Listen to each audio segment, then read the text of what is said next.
এ কি মা, কালকের ডাল আর এক মুঠো পান্তা? মা, আমার পেটে তো এখন খুব খিদে, এ কটা ভাত খাবো নাকি? খাবার সামনে নিয়ে খাবারের নিন্দে করতে নেই মা, এগুলোই খেয়ে নি। তোর বাবা তো একটা দোকান দিয়েছে, দেখবি এক সময় আমাদের সমস্ত দুঃখ কষ্ট কেটে যাবে। ভালো লাগে না, রোজ রোজ হয় দুবেলা পান্তা খাও, না হলে কচু খাও। আমারও তো ইচ্ছে হয় একটু মাছ মাংস খেতে। সব সময় তো খাই খাই আসে কোথা থেকে তোর? এখন তো দুবেলা খাবার খেতে পাচ্ছিস, কদিন আগে তো সেটাও জুটতো না। মুখ বুজে খেয়ে নে। আহা গিন্নি, মেয়েটাকে এভাবে কেন বকছো? ও ছোট মানুষ, ওর তো কোনো দোষ নেই। দোষ তো আমার। আমি অভাগা বাবা ওর, যে কিনা বউ বাচ্চাকে ভালোভাবে খাওয়াতে পারে না। বাবা, তুমি দুঃখ করো না, আমি আর বেশি খেতে চাবো না। মা যেটুকু দেয় সেটুকুই খাবো। বউ, তুমি কটা মুখে দাও, এভাবে সামনে বসে আছো কেন? আমার পেটে খিদে নেই, তুমি তো জানো সকালে একটু পানি খেলে আমার পেট ভরে যায়। হ্যাঁ, সেটা তো খুব ভালো করেই জানি। এই সংসারে এসে তুমি কত কিছু ত্যাগ করলে। তোমার মতো একটা সংসারে বউ পেয়ে আমি নিজেকে খুব ভাগ্যবান মনে করি। সেসব কথা বাদ দাও, দোকানটার কি অবস্থা? বেচাকেনা কি বেড়েছে? এখন তো একটু দেখছি ভালো, আস্তে আস্তে হবে। সবে নতুন দোকান দিলাম, সময় তো একটু লাগবেই। আমাদের সমস্ত পুঁজি ওই দোকানে বসানো, জানি না সৃষ্টিকর্তা কপালে কি লিখে রেখেছেন। তবে যাই হোক, আমাদের সাথে মন্দ যেন না হয়।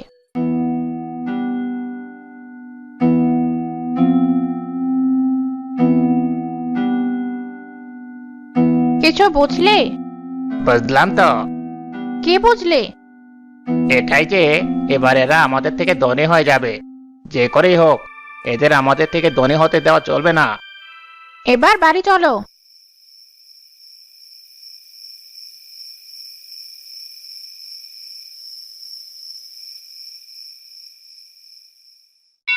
আর কত হাঁটবে?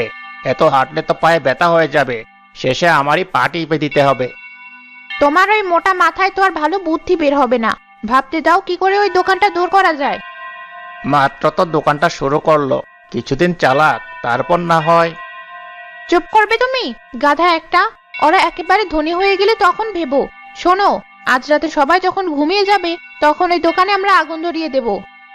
এত রাতে তুমি হাঁটে যাবে নাকি? গেলে গেলাম, তাতে কি? এখন বলো আমার বুদ্ধিটা কেমন হলো? হ্যাঁ হ্যাঁ হ্যাঁ, আমার বউ বলে কথা, বুদ্ধি তো হবেই। সেদিন সন্ধ্যা থেকে শুরু হলো খুব ঝড় বৃষ্টি। মা, ঘরে তো মনে হয় এবার আর থাকা যাবে না। দেখো কত বৃষ্টির পানি আসছে ঘরে। বিছানা জিনিসপত্র তো সব ভিজে যাচ্ছে। এত ঝড়ে না জানি ঘরটা কখন উড়ে যায়। আমার তো খুব ভয় করছে মা। ভয় নেই মা, কিচ্ছু হবে না। আয়, এখানে গুটিয়ে বসি, আমি আছি তো। কিসের ভয়? মা, বাবা কি করে আজ বাড়ি ফিরবে এই ঝড় বৃষ্টির ভেতরে? আমারও যে খুব চিন্তা হচ্ছে, মানুষটা কি আজ বাড়ি ফিরতে পারবে? বাড়ি ফিরতে না পারলেও সমস্যা নেই, দোকানের ভেতরে থাকবে না হয়। কি ঝড় উঠলো! তাড়াতাড়ি দোকানটা বন্ধ করতে হবে, না হলে মালামালগুলো সব নষ্ট হয়ে যাবে। এমন অবস্থায় বাড়িতে ফিরতে পারবো না। আজ না হয় দোকানের ভেতরেই থেকে যাব। সবুজ তাড়াতাড়ি করে দোকানটি বন্ধ করে তার ভিতরেই শুয়ে পড়ল। এদিকে দোকানের পেছনে সুমন ও তার স্ত্রী গুটিসুটি মেরে বসেছিল। হঠাৎ ঝড় বৃষ্টিতে তারাও বেশ বিরক্ত হলো। কি করতে এলাম আর কি হচ্ছে? এই মূর্খ বৃষ্টি হওয়ার আর সময় পেল না। এবার কি করে ফিরবো বাড়ি? আমাদের কাজ আমরা করে ঠিক বাড়ি চলে যাব। এখন চারপাশ নির্জন, কেউ নেই। চলো, এই সুযোগটাই কাজে লাগাই।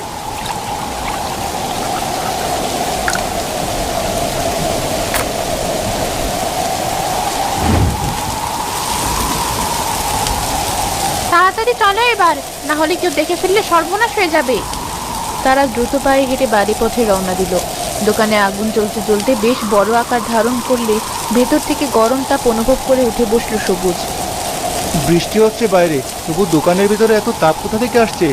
দেখি তো দোকান খুলে, বৃষ্টি থেমে গেল নাকি? সবুজ দোকান খুলে দেখলো চারপাশে আগুন জ্বলছে, যার ফলে সে বাইরে বের হতে পারলো না। এটা কি হলো? আজ যে আর এই আগুন থেকে নিস্তার নেই। আমার প্রাণটা কি এই আগুনেই যাবে? বাঁচাও, কেউ বাঁচাও! আমার দোকানে আগুন লেগেছে, বাঁচাও কেউ! বৃষ্টি না থাকলেও খুব জোরে ঝড় আর বাতাস হওয়ায় আগুন দ্রুত সারা দোকানে ছড়িয়ে পড়লো। এদিকে সবুজের চিৎকারও কারো কানে পৌঁছালো না। আস্তে আস্তে পুরো দোকান পুড়তে লাগলো। হঠাৎ আবার জোরে বৃষ্টি হয়, আগুন নিভে যায়। শরীরের এক পাশ পড়ে যাওয়ার পর সে কোনো রকম দোকান থেকে টেনে হিচড়ে বাইরে বেরিয়ে আসে।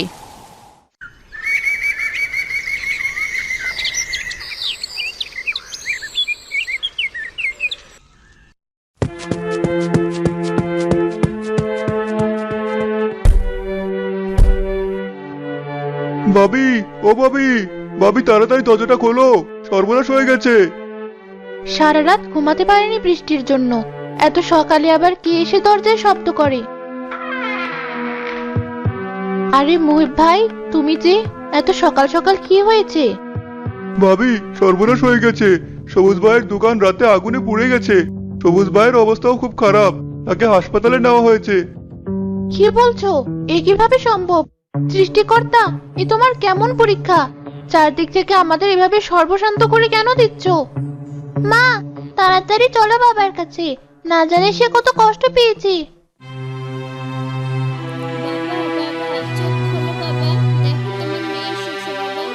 বাবা, চোখ খোলো। এখন ওনাকে ডেকো না মা, ওনার অবস্থা খুব বেশি ভালো না, একটু বিশ্রাম নিক। আর হ্যাঁ, আপনাকে বলি, ওনার চিকিৎসার জন্য অনেক টাকার প্রয়োজন। এই নিন প্রেসক্রিপশন, এই ওষুধগুলো এখনই আনুন।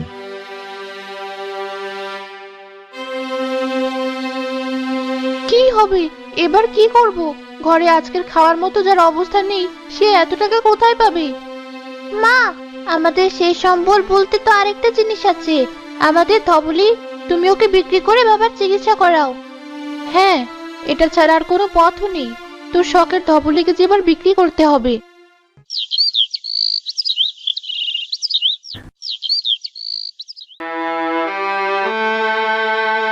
সবুজ কিছুটা সুস্থ হলেও তার শরীরের এক পাশ পড়ে গিয়ে প্যারালাইজড হয়ে গিয়েছিল। রিনা ইটের ভাটায় কাজ করে বেশ কষ্ট করে সংসার চালায়, পাশাপাশি তার বাড়ির সাথে এক টুকরো জমিতে কিছু গমও লাগিয়েছিল সে।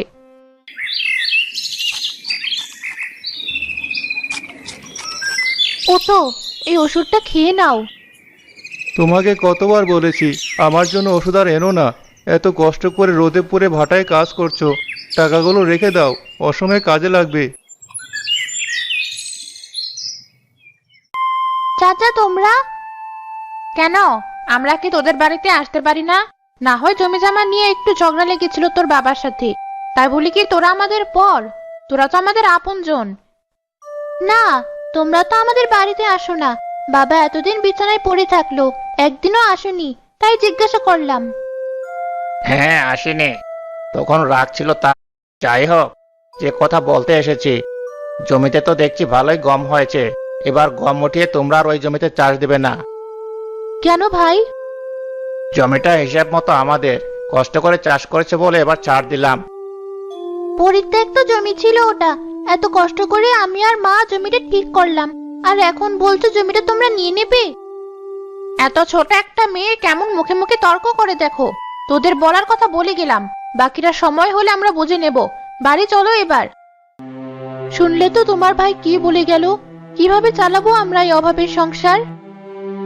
না খেয়ে তিনজনেই ঘরের ভিতরে না হয় মরবো, তারপরে ও যা বলে তাই শোনাবো। মানুষ হিসাবে ও যে বেশি সুবিধার না, কখন কোথা থেকে ক্ষতি করবে বুঝতেও পারবে না। ও যে আমার আপন ভাই হয়েও এত শত্রু হিসাবে আমাদের কেন দেখে কে জানে।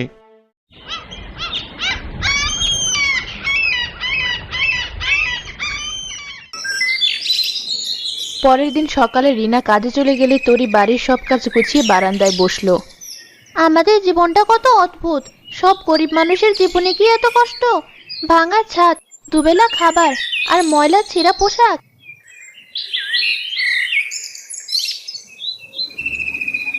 তরি, এই তরি, সে কখন থেকে ডাকছি, শুনতে পাচ্ছিস না? মা, তুমি আজ এত সকাল সকাল চলে এলে যে, কাজ নেই নাকি? না মা, মালিক আর কাজে নেবে না, সে ভাটা বন্ধ করে দিয়ে বিদেশে চলে যাবে। এবার আমাদের কি হবে মা? আমরা সত্যি সত্যি এবার যে না খেয়ে মরবো। জানি না তরি, গমগুলো পেকেছে, কাল তুই আর আমি মিলে গমগুলো কেটে ফেলবো। সেগুলো বিক্রি করে যদি কিছু টাকা পাই, তাই দিয়েই না হয় কদিন চলবো। সেই রাতে তারা ঘুমিয়ে গেল।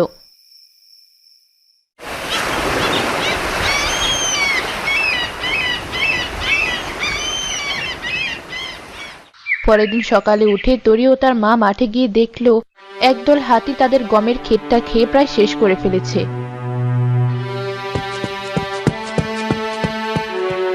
তোরা এটা কি করলি? আমার একমাত্র সম্বলটাও তোরা খেয়ে শেষ করলি?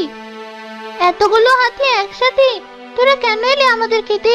তোরা কি জানিস এগুলোই আমাদের পেটের খিদে নিবারণ করবে? তোরা যে আমাদের পেটে লাথি মেরে গেলি, আমরা তো এবার না খেয়ে মারা যাব।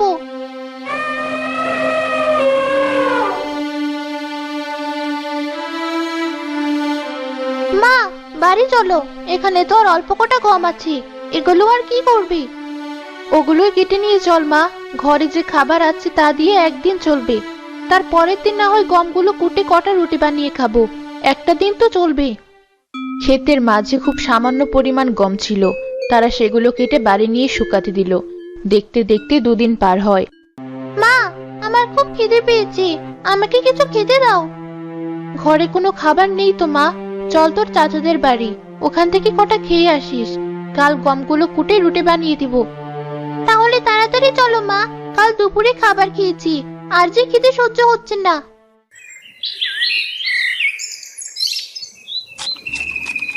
চাচা, চাচি। ওই যে হাজির হয়েছে, নিশ্চয়ই কিছু নিতে এসেছে। এদের লাজ লজ্জা বলে কিছু নেই নাকি? যখন তখন যার তার দ্বারে হাজির হয়। কিরে, কিছু বলবি? চাচা, আমাদের বাড়িতে কোনো খাবার নেই, আমাকে কটা ভাত দিবে? কাল দুপুরে খেয়েছি। আমাদের ভাত নেই, যা ছিল আমরা খেয়ে নিলাম।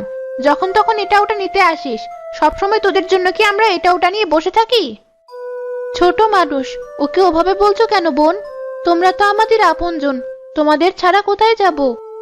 নেওয়ার সময় আপনজন, এই ছোট লোকেরা অভিনয়ও পারে ভালো। যা এখান থেকে, আর কোনো জিনিসের জন্য আমাদের দ্বারে আসবি না, আমার বিরক্ত লাগে তোদের দেখলে।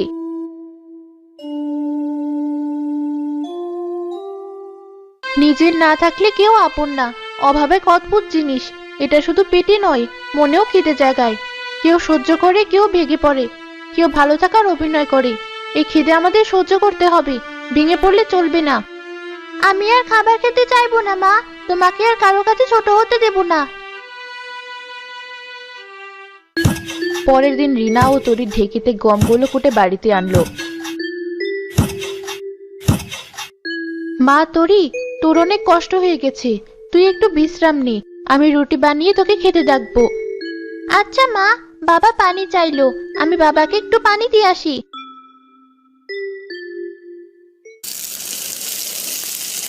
রিনা আটা মেরে একটা রুটি বানাতেই রুটিটা সোনার রুটিতে পরিণত হলো। এমনকি যে পাতিলে রুটিটা রেখেছিল সেই পাতিলটাও সোনাতে পরিণত হলো। এটা কিভাবে সম্ভব? এ তো জাদু। তাহলে এই রুটিটা যে পাতিলে রাখবো সব কি সোনা হবে? রিনা রুটিটা যে পাতিলে রাখছিল সবগুলো পাতিল সোনায় পরিণত হচ্ছিল। তরির বাবা, তরি, এই দেখো। হঠাৎ রিনা হোঁচট খায় আর রুটিটা গিয়ে সবুজের গায়ে পড়ে। সাথে সাথে একটা উজ্জ্বল আলোয় আলোকিত হয়ে সে সুস্থ হয়ে যায়। আমি ভালো হয়ে গেছি। বউ দেখো, আমি উঠে দাঁড়াতে পারছি, হাত পা নাড়াতে পারছি। এটা কিভাবে সম্ভব? সব এই জাদু রুটির জন্য। এমনকি এই রুটি যে পাত্রে রাখছে সেটাই সোনা হয়ে যাচ্ছে। দেখেছো মা, সৃষ্টিকর্তা আমাদের দিকে তাকিয়েছেন, আমাদের এই কঠিন অভাবের সময় ঠিক একটা ব্যবস্থা করে দিয়েছেন তিনি। এবার আর আমাদের কোনো অভাব থাকবে না। হ্যাঁ মা, সব ওই হাতিদের জন্য হয়েছে। ওই হাতিগুলো কোনো স্বাভাবিক হাতি না। সৃষ্টিকর্তা আমাদের ছোট জিনিসগুলো কেড়ে নিয়ে বড় জিনিস দিয়েছেন। দেখতে দেখতে তারা অনেক ধনী হলো। টাকা পয়সা, বড় বাড়ি, কোনো কিছুর অভাব ছিল না তাদের। যা কিছু এতদিন তারা কল্পনাও করেনি সে সবই এখন তাদের হাতের নাগালে।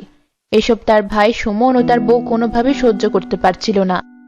এভাবে আর কতদিন হাত পা গুটিয়ে বসে থাকবে? যারা কিনা 2 দিন আগেও ভিখারির মতো আমার দ্বারে এসেছিল, তারা হঠাৎ করে এত ধনী হলো, আর আমরা চেয়ে চেয়ে দেখবো? এছাড়া আর কি করবে এখন? অপদার্থ, তুমি কোনো কাজেরই না। চলো গিয়ে খুঁজি তাদের ধনী হওয়ার কারণটা কি। হ্যাঁ, তাই চলো। তারা দুজন সবুজের বাড়ির জানালায় লুকিয়ে দেখলো একটা সোনার রুটি সবুজ তার বউ যে পাতিলে রাখছে সেটাই সোনার হয়ে যাচ্ছে। দেখলে? দেখলামই তো। তাহলে বলো এবার কি করতে হবে? ওরা এখান থেকে চলে গেলেই ওটা চুরি করতে হবে। রিনা ও সবুজ রুটিটা খাটের নিচে রেখে পাশের ঘরে যেতেই সুমন ঘরে ঢুকে রুটিটা বের করে আনলো।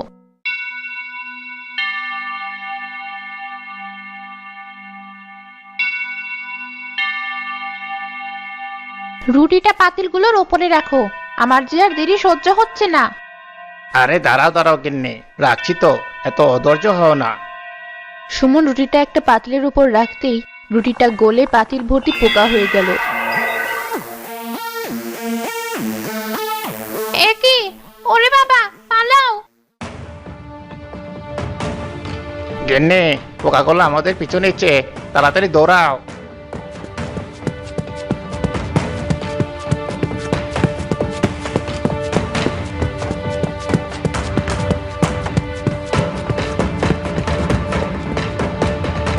বাঁচাও ভাই, ভাবি, বাঁচাও আমাদের। বাঁচাও, এই পোকাগুলো আমাদের মেরে ফেললো।